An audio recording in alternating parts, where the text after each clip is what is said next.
Hi, I have a Samsung Plasma 50-inch.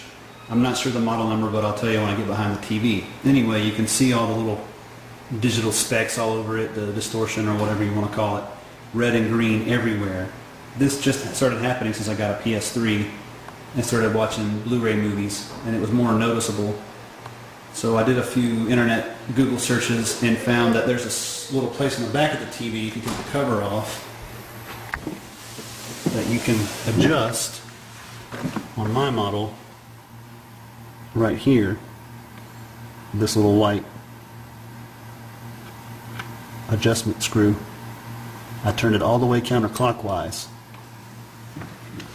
Won't be the same for everyone, but for me that's what worked best. And now there's not any specks. They're all gone.